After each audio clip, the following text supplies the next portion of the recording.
militant de la démocratie mënuma ko comprendre et li xew pour man c'est un séisme démocratique li ministre Antoine Diome d'ailleurs c'est pas le ministre en réalité c'est le président moo génnee décret même si fësaluñ ko publier guñ ko et cetera dañ ko enveloppé ci benn communiqué bu Antoine Diome mais loolu xel mënu ko nangu démocratie mënu ko nangu pour man defetu démocratie Sénégal bu mag la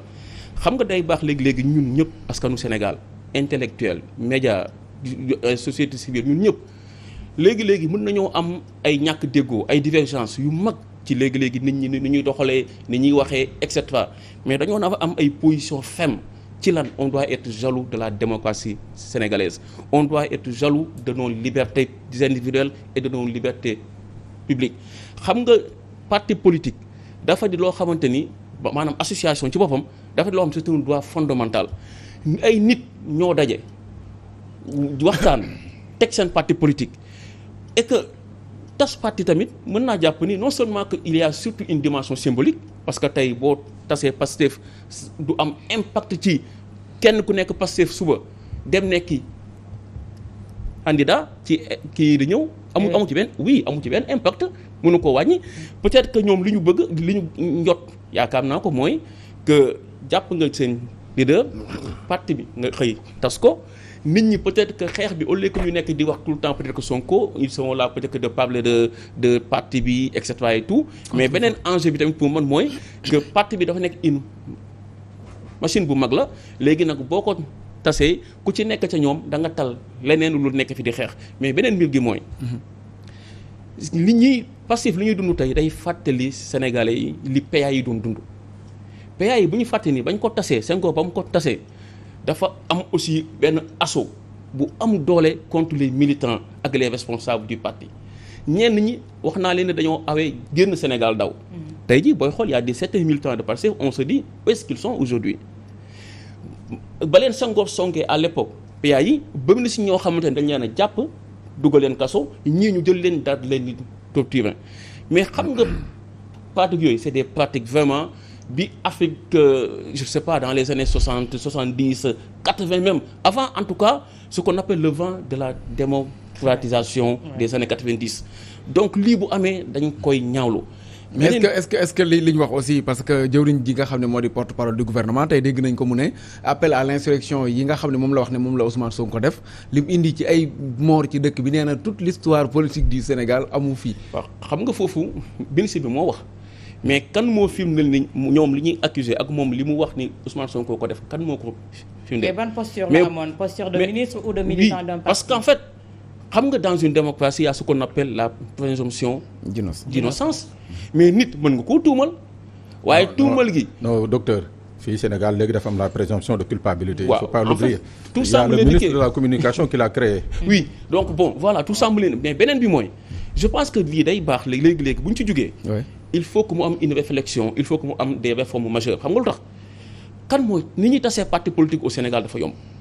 dafa yomb. est-ce que lu dañ koy joxee lañ war a tàmbalee d'abord. mais ni ñu koy joxee kañ ministère de l'intérieur moo respecté wul. ca bu ñu ko joxee ba noppi ana naka. la ñuy encadrement bi mais attends la loi existe déjà ci parti politique bi day. déposer son bilan financier. day def lii kon ñoom ci ñoom la mais beneen bi mooy ni ñu koy tasee moo yomb xam nga lu tax mu daal di yomb. mooy ministre de l'intérieur il est à la fois juge et partie parce que n'oublions pas supposons prenons le cas d'Antoine Diome mais moom dafa am des démêlés xam nañu ni diggante ak Ousmane Sonko ak Pastef et seen diggante woy neexul mais moom du moom mooy toog juger ni kat parti bi war naa koo tas amaana war nañoo yegg foo xamante ni le gouvernement peut émettre l'idée la volonté mais il appartiendra maintenant au juge de dire le droit est-ce que dañ koo nar a tas am déet mais beneen bi ci mujj mooy que dañuy fàttali Djibo Leyti-Ka tasoon na fi le mouvement des Moustarchidines en 1994 mais tey gis nga Moustarchidines mi ngi nii am na am déet et ANC tas nañ ko fi en 1960 ba 1990 mais n'empêche que non seulement que ANC dikkaat na mais de 94 à 2023 bi ma leen di wax nii lépp li élection en Afrique du Sud ANC moo koy gagné xam nga ñun dañoo amoon aada goo xamante ni face à une tension politique le Sénégal a toujours eu en tout cas le génie de régler les tensions politiques par la politique. damay wax ni en 1994 bi ñu reyee fii les 6 policiers ba nii y a pas de coupable. bi ñu jàppee Ablaye Wade jàpp Landing Savané. jàpp 150 Moustarchidine jàpp Serigne Pape Malick Sy ñu yóbbu leen mandat de dépôt dañ leen jugé relaxé leen. xam nga lu tax à un moment donné il faut de la grandeur dans la gestion d'un pays. et aussi mais on va parler tout à l'heure de Khalifa Sall et de Karim Wade mais ça c'est la politique qui est venue à la rescousse d'une décision judiciaire. kon jàpp naa ne le chef de l'État encore une fois képp ku ko dugal ci xeex bi soit da nga am ab mañeel sa digganteeg waa Pastef wala yéene woo ko moom jàmm. mais du loi.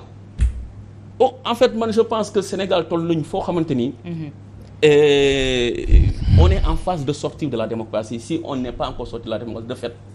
parce que qui cède la place à quoi? Mais une démocratie, écoutez, mais il y a beaucoup de systèmes politiques. Il y a le despotisme, il y a le totalitarisme. On est où? C'est quoi le totalitarisme? C'est ce système politique bi nga xamante ni bëggul une voix discordante. Mais maintenant ñi ñuy seetaan xam nañu est-ce que tey on veut une voix discordante dans ce pays ou pas. Même en venant ici am na ku lay woon si mais boy fais attention de boy. Et alors, c'est ce Sénégal-là, là où on en est, où le sentiment est aujourd'hui, la peur est le sentiment le plus répandu. Et Montesquieu nous disait, lorsque la peur est le sentiment le plus répandu, nous sommes dans une dictature, pas dans une démocratie. D'accord. Pape, rapidement, réclamant course contre le temps, plus vite que la musique, on danse mal, on a l'habitude de dire. Tey jii ñu jël mesure au Pastef bi tey le lendemain, on commence à déloger seen permanence yi affiché yooyu yëpp ñu koy dindi et li ñu ngàll ci seen ndodd yëpp y a pas encore une décision de justice jusqu'à présent. Bon aajowul mu am décision de justice mais c'est-à-dire li docteur wax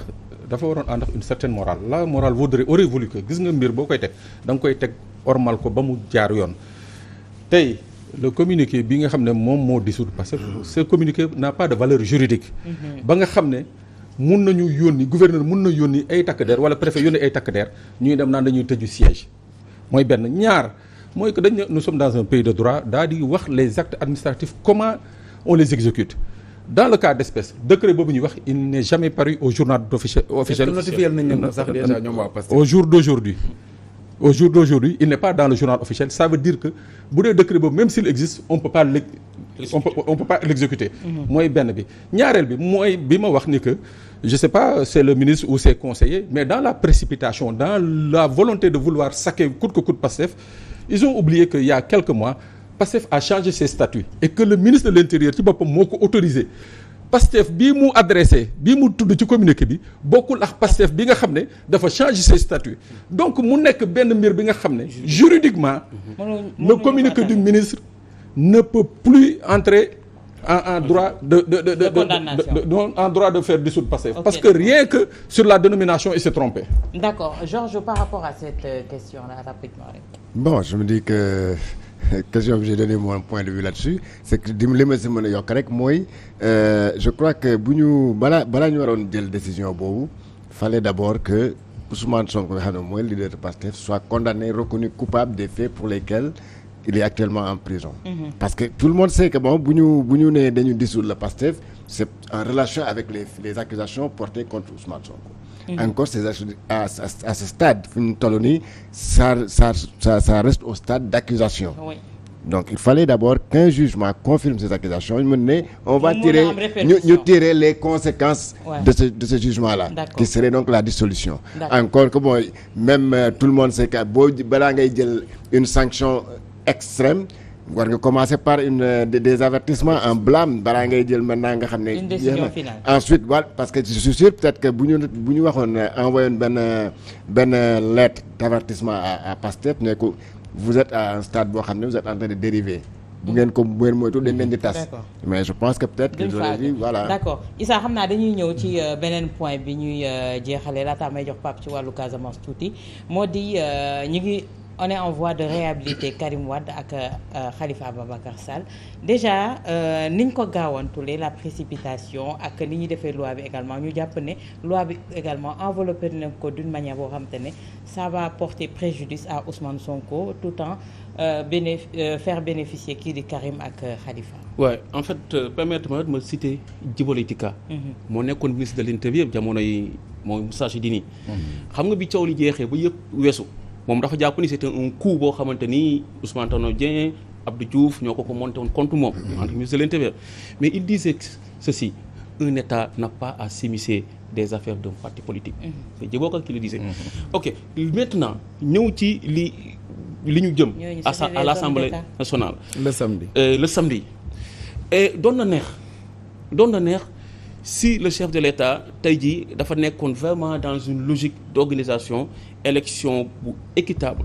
élection bu démocratique élection bu inclusive ba noppi nag ñu bañ a xeeb sénégalais yi ndax dama am l'impression que parfois dañuy jàpp ni kat sénégalais yi daal mënuñoo tànn xamuñu lu baax ci ñoom ñun ñoo leen di xoolal kan moo baax ci yéen ngir mu mun leen a jiite et que loolu bu ci nekkoon li muy def le samedi gis nga ni article 28 bi nga xamante ni moom la ñu nar a modifier à coup sûr c'est un article boo xamante ni dañ koo taillé à la mesure de Karim Meïssa Wade et de Khalifa Ababacar Sall alors que la loi est impersonnelle alors que la loi elle est générale ne serait-ce que sur ce point-là pour man njuumte am na mais beneen biir mooy gis nga président Macky Sall dañ koy nangul ni am na un bilan matériel indi na fi TER indi na fi BRT indi na fi mais il doit se poser une question mais pourquoi malgré tous les efforts que yi mu def que peuple sénégalais notamment la jeunesse sénégalaise ñu ci ëpp ci ñoom en tout cas ànduñu ak moom je me demande même est-ce qu'on avait fait un sondage crédible dans ce pays est-ce qu'aujourd'hui Macky Sall du nekk comme François Mitterrand dans les années 90 à un moment son taux de popularité était le taux le plus bas de l'histoire de la Ve République donc est-ce que bu tey boo jëlee Senghor Abdou Diouf Abdoulaye Wade Macky Sall il faut se poser cette question-là ma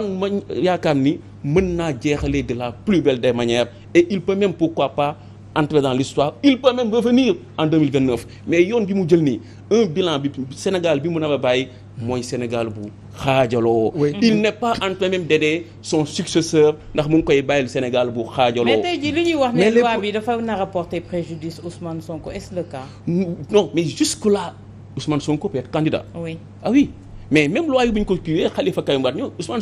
Sonko peut être candidat parce que l'autre jour bon le procureur peut-être que de bonne foi dafa juum mais quand même compte maxi moom waxatuñ ko kooku amul benn juriste wala ku leneen la ku la mën a wax leneen compte maxi moom nekkatu fi kon ba tey les droits civiques et politiques de Ousmane Sonko restent intacts. kon bu ñu demee justice ne compte max bi dara laale ko da lay bett. non xam nga nag ak. mais Pape Sané nee na léegi xoolatuñu ko ak le président moo tax sax ma di ko poser parce que ni mu waxee nii c'est comme si moom li procureur wax jàpp na nga ni daf ko wax nii rek ci ngelaw li. non mais xam nga nag entre le droit. ak li ñuy faire porter au droit c'est deux choses différentes et l'application du droit dama la ni demal jëlal sa micro nga dem université de Dakar nga dem UGB nga dem Assane Seck nga laaj enseignants yi fa nekk est-ce que contumace bi ak Ousmane Sonko ba tey c'est am déet kon loolu waxatuñ ko mais nag après la lecture ou l'appréciation que le juge sénégalais peut en faire c'est autre chose mais aussi n'oublions pas que c'est Ousmane Sonko dafa am beneen dossier certes que dossier boobu ñëwagul à son terme mi ngi à la Cour suprême mais quand même on peut dire que bon, c'est vrai que mais en laps de temps fii ba dépôt beeg yi ni mel est-ce qu'on peut vider ces dossiers là oui certes que mën nga ma ne mais écoutez le dossier de Barthélémy est toujours à la Cour suprême donc Ousmane Sonko mën na koo jéggi fast track mais avec Sonko mais attention c'est à la tête du client aussi donc voilà tout dépend des calculs dañuy wax ne parfois que la justice le temps de la justice n'est pas le temps de la politique mais parfois le temps de la justice est bien le temps de la politique voilà Pape en une minute mais juste c'est un appel que je lance au président de la République parce que ça va moi les vidéos que j'ai reçues hier